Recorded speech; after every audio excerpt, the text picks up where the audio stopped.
All right, folks, a few months ago, I warned this could happen. I stood against it then, and I do now. What the heck were you thinking? What did you think was going to happen? This is the most secure building in the world, currently containing the vice president and the speaker of the House, along with the rest of our government. Folks, you want to know what a revolution looks like? What a war looks like? With what happened, we're lucky it wasn't worse. It could have been far worse. I've seen this firsthand, and whatever you think cool revolution talk over beers with your friends looks like, it's not. People die. Lives are ruined. This is a memorial of what happens in war. Look very carefully, folks. I want you to pay attention to this. People were killed right next to me, and I carried their bodies out of my Hummer. We put them in boxes, we shipped them home, and we had to explain to their families how we couldn't save them. Lives were ruined. If you think you want that, you're a fool. And I think America doesn't either. So let's reset. There's always been a place for violence in history books, but now is not it. President Trump, look, I love you, man. In hindsight, sure, there was some things you probably could have done differently, but this is not your fault. Sane people see that.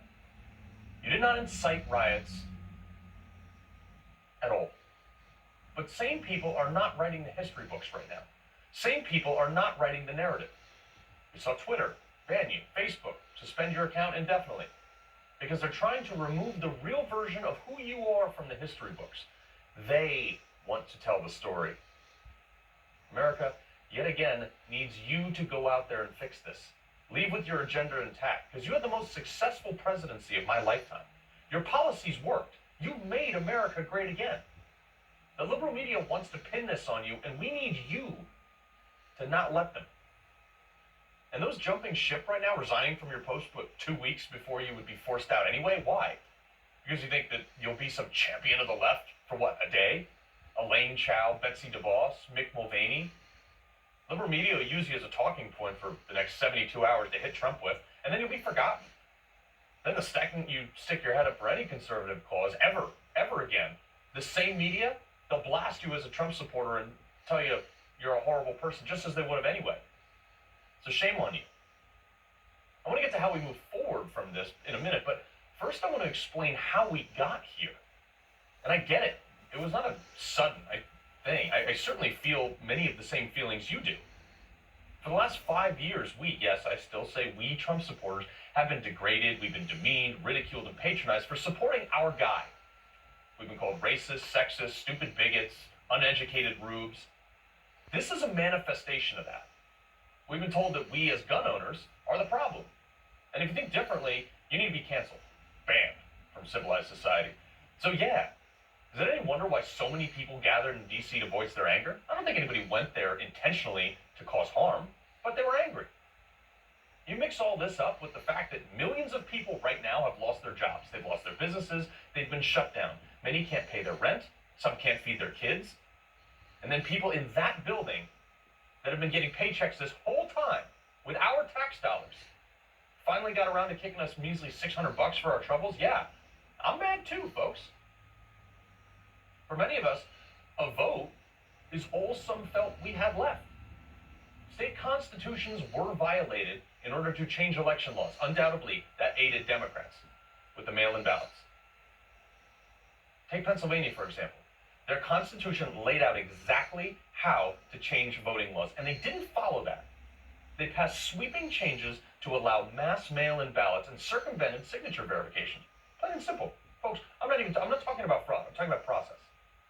Texas called them out. And the Supreme Court wouldn't even hear the case, and that annoyed a lot of people. People felt betrayed. They betrayed that we didn't get our day in court. I get it. And now we're seeing the double standard of the violence. Folks, I don't justify violence at all. But think back to this summer. It's curious how some Democrats couldn't condemn the riots in Minneapolis, Portland, or Seattle. Think back to the child migrant crisis in 2018 when Maxine Waters encouraged her followers to publicly harass Trump cabinet members. Watch.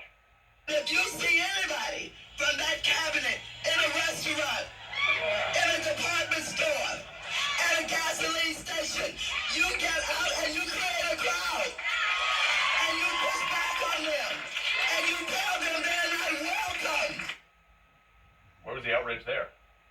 Think back to this past summer, how BLM protests were covered very differently. And please, show me where it says that protests are supposed to be polite and peaceful. How about in the Constitution? It's literally the next sentence after the right that you're citing. Some journalist doesn't even know the First Amendment.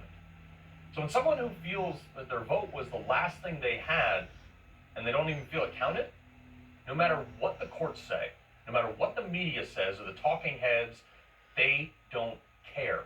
People are making this decision based on emotion. The left has been playing this for years, and only recently have Republicans learned this. The fabric of society is held together by the single notion that people have more to lose than to gain from lawlessness. We're at that tipping point right now. People are desperate. But how do we fix this? And how do we get back to normal? I put a lot of thought into this, folks. And as I said earlier, I'm the last person that wants to see unrest or war, and I'm very nervous, very nervous. We all need to cool it. Liberals, you gotta stop trying to cancel everybody. If someone disagrees with you, they're not a racist bigot. You must eliminate this ridiculous double standard. You must have the same rules applied to both sides. Corporate America, you're not innocent here. You must not fall to mob rule. If you stand up to the mob, you will win. Chick-fil-A, they were boycotted. They're America's favorite fast food joint. Again. And what do Republicans need to do? Once the left starts calling their own people out, because that's what we need to acknowledge it and begin to de-escalate the situation, not try to run them over. Republicans are far less at fault here, but we're not innocent. We spiked the football on them every day of Trump's presidency. We know we did. Most times to solely tick off liberals. I'm guilty of this too. Stop. We're here now because liberals have gotten their way for so long, and only recently Republicans started fighting back en masse. That was President Trump's philosophy. Fight back. So liberals ramped it up. Republicans, we need to get hyper-local focused. Places like Pennsylvania, where the Republican state reps violated the Constitution. I know I keep saying that, but that's what happened. Primary them. School boards, town councils, sheriff's offices, win them all. It's no fun to attend a 7:30 to midnight meeting about budgets and curriculums, but it doesn't matter. Do it. I do. I don't care if you don't have time or you're not into politics, garbage. Make time, because politics is about to affect you in a big way, whether you're involved or not. I prefer to have a seat at the table, no? All you folks who have complained for years, organize. Do something. Don't just complain. Knock on every door in your neighborhood. Have the conversations with your neighbors. Get them to do the same thing. Rest assured, the Democrats will never let a good crisis go to waste. They're purging Twitter as we speak. In the last 48 hours, I have lost over 15,000 followers. Now with the control of federal government, they're going to use instances like this to restrict your right to assemble, speak, and mark my words, bear arms. Get involved, folks. We're going to watch this country change dramatically. Coming up, we'll run down the impact of another impeachment on the House and Senate. Stay with us.